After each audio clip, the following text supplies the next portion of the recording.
Hi, we're Group 8, and our topic is mainstream schools for deaf schools. I'm Sebastian. I'm Katie. I'm Serenity. I'm Marissa. We are against the resolution of deaf students going to deaf schools because deaf students should have the choice to go to mainstream schools so they are able to connect with people and preparing them for the real world.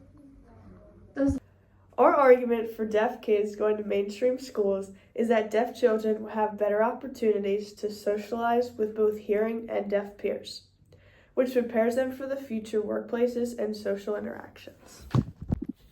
Our argument is that deaf of hard of hearing children will have better opportunities to socialize with both hearing and deaf peers, which prepares them for future workplaces and social interactions. According to Baton G. Oaks and Alexander T., fortunately, public schools are creating healthy alternatives to cold turkey mainstreaming. Now, there are options of partially mainstream deaf students as well. Partially mainstreaming means that deaf students have the opportunity to attend both hearing and deaf classes called resource classes. This gives them the opportunity to stay involved in the deaf community in these resource classes, along with navigating a hearing environment in their regular classes. This helps in support because it allows a new perspective of not just fully jumping into mainstream schools, and helps slow down the process and give families and the student themselves the time to balance things out and help the entire process become easier. So our next evidence comes from Landon T.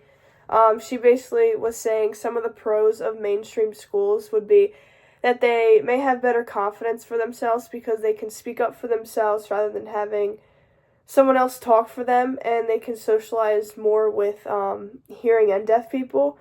And then she also had a point that they have more variety of subjects, such as things like creative writing and drama classes.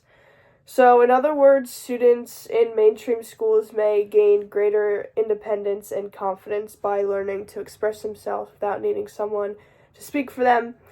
And this experience also helps them become better interacting with both hearing and deaf people, which allows them to overall just develop better social skills. And then additionally, mainstream schools offer a wider selection of subjects, so it gives the deaf students more chances to discover and explore different interests and enrich their overall learning experience. Our last piece of evidence is from the article Factors Associated with Social Interactions Between Deaf Children and Their Hearing Peers, which is from Baton, Oaks, and Alexander, which they state the conclusion of deaf children in mainstream education has been associated with good academic outcomes and greater development of social skills. This is an important piece of evidence because deaf children are able to get a well-rounded education and interact with other students who are able to hear. Having a good academic will provide more opportunities and allow more future opportunities that deaf children would not be able to experience if they were only in a deaf school, like job opportunities and higher education, which deaf schools could not provide. Which also affects their social skills. If they're only just in a deaf school, they would not be able to experience social interactions, which will prepare them for the future. Also, deaf children would not feel acceptance with among other hearing students, which they want to experience more to life than what they're experiencing in deaf schools.